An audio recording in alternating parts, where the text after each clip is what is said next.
You know, the Mitt Romney campaign has a shiny new tool, a dog whistle, and it's not to get Seamus off the roof of Romney's car. In recent days, Romney and his surrogates have taken a hammering the president, not over jobs or the economy, but instead over his otherness or his foreign life as a child. Just yesterday, here was Romney hinting that President Obama is foreign and not in line with American experience. Listen particularly carefully to the very last word he says. It's kind of buried by the audience applause, but I'll tell you, the word is foreign. Just listen. In the past, people of both parties understood that encouraging achievement, encouraging success, encouraging people to lift themselves as high as they can, encouraging entrepreneurs, celebrating success instead of attacking it and denigrating makes America strong. That's the right course for this country. His course is extraordinarily foreign. His course is extraordinarily foreign. And that, I mean, he was reading that off the prompter, right? This is very intentional. And here was Romney last week saying pretty much the same thing. No, I'm sorry. Here's John Sununu, Romney's surrogate, John Sununu, talking about the president being a foreigner. He has no idea how the American system functions, and we shouldn't be surprised about that, because he spent his early years in Hawaii smoking something, spent the next set of years in Indonesia. Bush and It's Dukakis. called dog whistle politics. Just like most people can't hear a high-pitched dog whistle, but dogs can. Average Americans don't see and hear things like you just saw as appeals to racists, but the racists themselves, they hear it loud and clear. Other than whack jobs like David Duke, politicians generally don't just come right out and say what their extreme base, the racists, the hateful, the mentally twisted sickos among us, politicians just can't come out and say what these idiots want to hear. They can't just suck up to the racists by throwing out the lie that black people are lazy, or suck up to religious bigots by saying that all Muslims are terrorists, or suck up to the paranoid homophobes by saying that gays are pedophiles. So instead they talk in code, the Republican dog whistle. Sure, saying that President Obama's policies are foreign might sound benign to the general electorate, but to a much smaller, targeted group of individuals like the Tea Party, far right, Fox so-called news viewers, basically the crazies who actually think the president was born in Kenya. Yes, that's a majority of people who watch Fox News, or who are uncomfortable with a black man in the White House characterizing the president as foreign has a very clear meaning. It's the Republican dog whistle. And Mitt Romney isn't at all afraid to get in the mud with these whack jobs and tell them what they want to hear, albeit in code, because the paranoids, the racists, and the bigots actually show up to vote. Our nation has a long history of Republican dog whistle politics. Richard Nixon proudly called it his Southern strategy to win the White House in the 1960s, playing to the fears of racists in the South who were angry about LBJ signing civil rights and voting rights laws. And the Reagan campaign was brilliant at it. They had Reagan kick off his presidential campaign in 1980 by going to the small town of Philadelphia, Mississippi, a town that was only famous for one thing: the Ku Klux Klan's murder of 3 civil rights workers who were registering African Americans to vote back in 1964.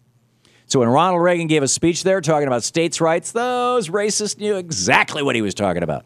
States' rights has been an argument used to perpetuate slavery and racism since this country was founded. And it worked for Reagan, too. He won the South, and because of that, he took the presidency in 1980. The Republican dog whistle was dusted off again in 1988, used by George H.W. Bush to defeat Michael Dukakis. Here's the infamous Willie Horton ad run against Dukakis that year. Bush and Dukakis on crime. Bush supports the death penalty for first-degree murderers. Dukakis not only opposes the death penalty, he allowed first-degree murderers to have weekend passes from prison. One was Willie Horton, who murdered a boy in a robbery, stabbing him 19 times. Despite a life sentence, Horton received 10 weekend passes from prison. Horton fled, kidnapped a young couple, stabbing the man and repeatedly raping his girlfriend. Weekend prison passes. Dukakis on crime. Now, to the general public, the ad is hitting Dukakis as soft on crime, which is pretty ironic since it was Dukakis' Republican predecessor who changed the law to let Willie Horton get out of jail, and Dukakis who ended the practice long before the election. But even though the ad was a lie, to the Republican racists, the dog whistle was loud and clear. If you want to vote white, then vote Republican. The racists turned out, Bush beat Dukakis. And even though it's getting pretty obvious and sometimes even embarrassing, when John McCain, for example, corrected a woman in the audience who said that Obama was an Arab, remember that? Republicans still always fall back on dog whistle politics when things are tight. Sarah Palin used it in 2008 when she talked about President Obama palling around with terrorists.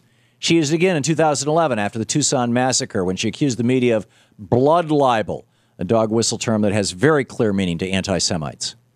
And just this year, Newt Gingrich blew the Republican dog whistle in South Carolina by telling the racists in that state that President Obama was the food stamp president and suggesting that certain lazy people should get a job. You recently said black Americans should demand jobs, not food stamps. You also said poor kids lack a strong work ethic and proposed having them work as janitors in their schools. Can't you see that this is viewed at a minimum as insulting to all Americans, but particularly to black Americans? No, I don't see that. Yeah, and it worked for Gingrich. He won the state.